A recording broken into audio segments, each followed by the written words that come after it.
네, 안녕하십니까. 아라캐스트 윤성민입니다. 오늘은 제가 개원하신 원장님들이 사실 이제 규모를 어느 정도 사이즈로 하느냐에 대한 고민이 되게 많습니다. 왜냐면 우리가 입지를 정하시다 보면은 내가 딱 원하는 평수가 대략 뭐 80평, 60평에서 100평입니다 라고 했는데 딱 안에 들어오지 않는 경우가 대부분이죠. 그렇기 때문에 원장님들이 이제 도면을 그릴 때 공간을 그리다 보면은 좀 애를 먹는 경우가 많아요. 그리고 뭐 남는 경우도 있고 부족한 경우도 있습니다. 그럼 그런 공간을 그릴 때 우리가 어떻게 좀 하면 좋을지에 대한 얘기를 제가 좀 들어볼까 해요. 우선 제가 이 공간에 대한 생각을 바꾸게 된 계기가 몇 번 있습니다. 일단 어떤 계기가 있냐면 한 치과인데 38평인데 보통 우리가 38평이면은 공간 설계할 때 체어가 한 3대 정도 들어가게 돼 있습니다.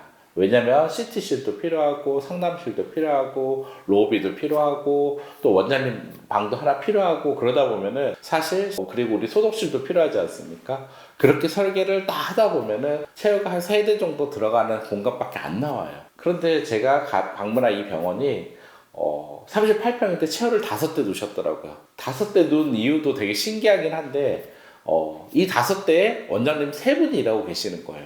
그러니까 38평 치과에 제가 의사 3명이 일하는 걸 처음 봤기 때문에 저도 되게 신기했어요. 근데 그 원장님들이 처음에 원장님 혼자 진료하시다가 환자가 너무 많이 늘어가지고 페이 닥터를 고용했을 거 아니에요. 페이 닥터 분이 오셨는데 또 그 원장님 환자가 많으니까 공간이 있어서 좀 쉬는 공간이 있거나 원장님들도 옮길 공간이 있으면 좋겠지만 사실 거기에서 막 딱히 옮길 공간이 있지 않으시니까 계속 진료만 하시는 거예요. 환자 오시면은 치료하시고 그리고 직원들도 매우 효율적으로 계속 하루 종일 환자를 잘 진료하기 위한 시스템이 최적화된 거예요. 좁은 공간에. 38평인데 의사가 3분이고 직원이 거의 15명 가까이 됩니다. 그래서 제가 볼 때 제가 만난 가장 작은 공간에 최대 매출을 내는 가장 효율적인 공간이 아닐까 하는 생각을 해요. 그리고 제가 또 한 군데 비뇨기과인데 거기도 똑같아요. 정말 깜짝 놀란 게 공간이 한 40평밖에 안 되는데 모든 검사와 그런 공간들이 다 갖추고 있어요. 그러다 보니까 답답한 느낌은 들어요. 당연하겠죠. 하지만 뭐 체크업, 피검사부터 해서 모든 공간이 다 있고 모든 치료가 가능하게 설계하셨어요. 그 작은 공간에 거기도 직원이 한 12명 정도 일을 합니다.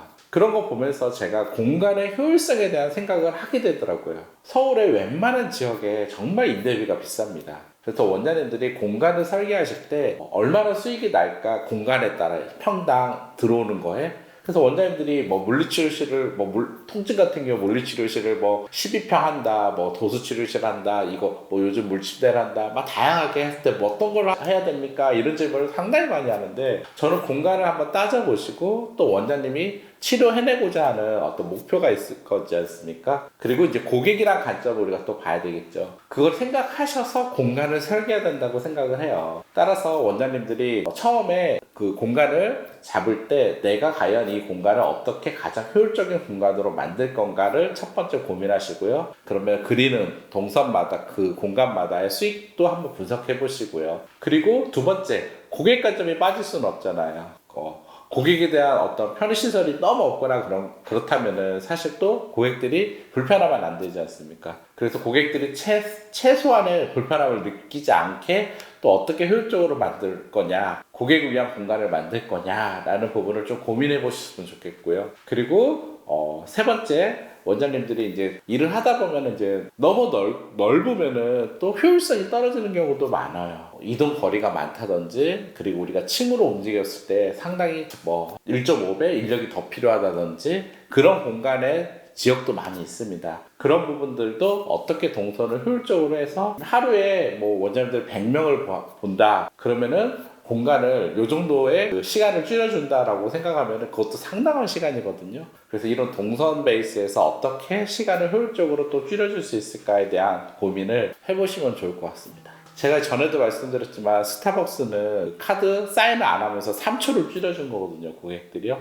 그런 것처럼 원장님들이 고객들이 1m, 2m의 동선만 좀 줄여준다고 해도 그걸 100명의 동선을 줄인다면 원장님이나 직원들, 고객들이 어쩌면 좀 더 편할 수 있는 동선을 만들 수 있지 않을까 생각을 합니다. 네, 원장님들이 무조건 넓은 공간을 차지해서 큰 공간을 좀 임대해서 또 편안하게 굵직굵직하게 공간을 누면 좋겠지만 그 자체가 또 다 비용이기 때문에요. 원장님들한테 좀 더 최적화된 공간을 찾으셔가지고 설계하실 때요, 보다 어떻게 최적화된 공간으로 설계할 건지에 대한 고민을 하셨으면 좋겠고요. 오늘 제가 말씀드린 이 정도 사이즈에서 이 정도까지 하시는 병원들도 있다라는 부분에 대해서도요, 고민하면서 공간적인 설계를 해보시면 좋을 것 같습니다. 감사합니다.